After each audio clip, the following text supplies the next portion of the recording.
Would you say that all orbs are actual spirits, or could they just be balls of dust like some skeptics say? Well, I think that when I've done a whole chapter on orbs, and I went to the world's first conference on orbs in Sedona, and I did quite a lengthy interview there with Professor Klaus Heinemann, who's an ex-physicist from NASA.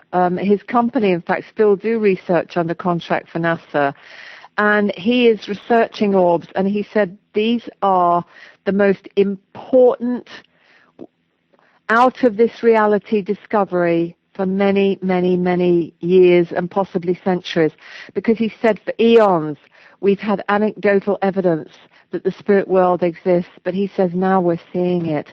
And when I was on the ceiling of my bedroom looking down, I was outside my physical body looking down at the doctor and my body, which was an absolute stinking mess below me. I think I became an orb because I was there, I was totally free, I was no longer in pain, I was no longer suffering, and I wasn't upset or anything. I was just observing it like a movie. And so orbs are very, very, very real phenomena. I've seen them on films, they're appearing on digital cameras all over the world, because digital photography is far more sensitive than the older type cameras, the older type of photography. And Klaus says that it's other realities going about their business. And Dr. Michal Ledwith, who's a theologian that I also talked about orbs, and he was one of the speakers in the film What the Bleep Do We Know? He said that to say that they're only the spirit world going about their business is an oversimplification. He said that maybe they are ET, maybe they are spirits from other realms and other realities. And as I said to you, 99.999%, even of this physical reality, we can't see it with our physical eyes. So there's many other frequencies operating all around us all the time, but we just don't know it. So to my mind, orbs are very important and they're very, very real. And yes, I think that some of them are indeed the spirit of our deceased. And according to Alberto Villoldo, when you die physically, that the information within your 7 chakras in your body downloads into an 8th chakra that's above your head, and then that orb goes off and you go through the process of being reborn again, if that's what's meant to be. On another chapter, you visited the Damanhur community in Italy, and you interviewed its founder, Falco. Couldn't you envisage similar type communities springing up elsewhere in the world, or do you think that Damanhur is just peculiar to Italy?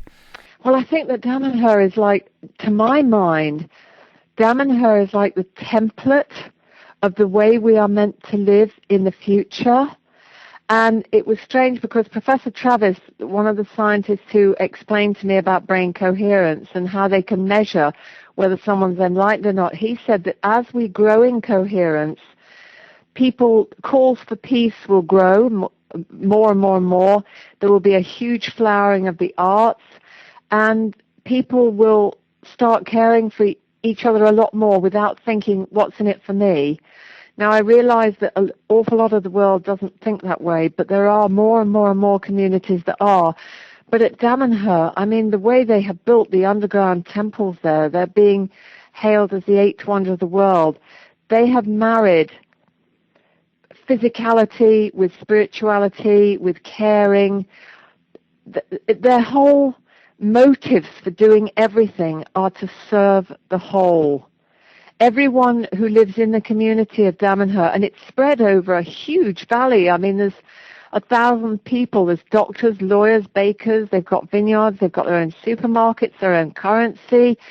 They've won awards from the UN for the building of their eco-homes. I personally believe they also have knowledge of time travel.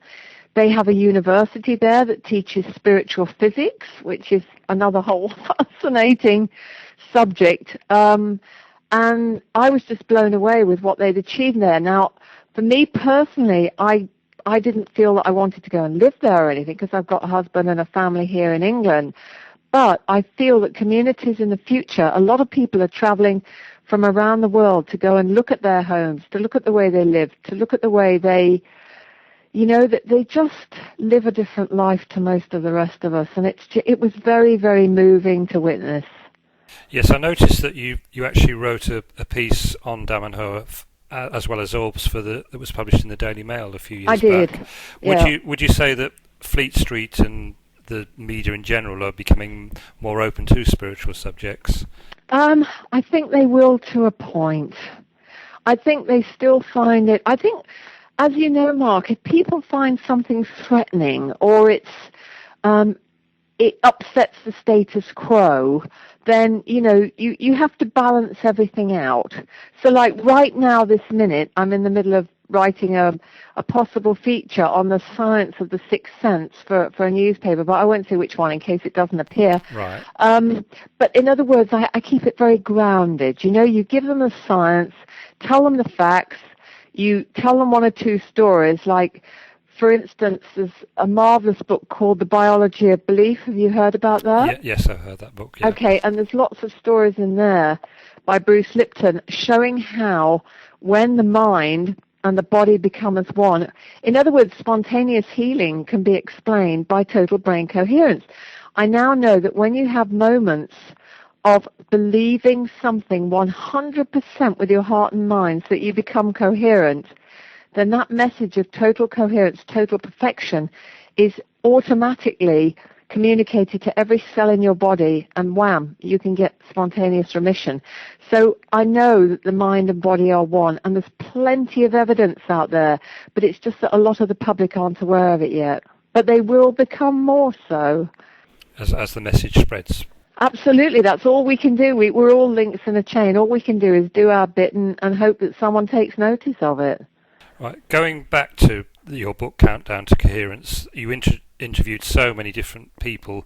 Who would you say had the most impact on you? Oh, my goodness. No, I think that the Bill Tiller, the physicist, blew my mind away when I went to Arizona, when he explained to me how non-physical societies were developed at the level of mind. And he explained how societies like Mu and Lemuria and Atlantis were formed, and how these highly coherent societies then decided, they literally intended a physical universe to be birthed. And a lot of people say, don't be ridiculous, a mind could not intend a universe the size of ours to be born.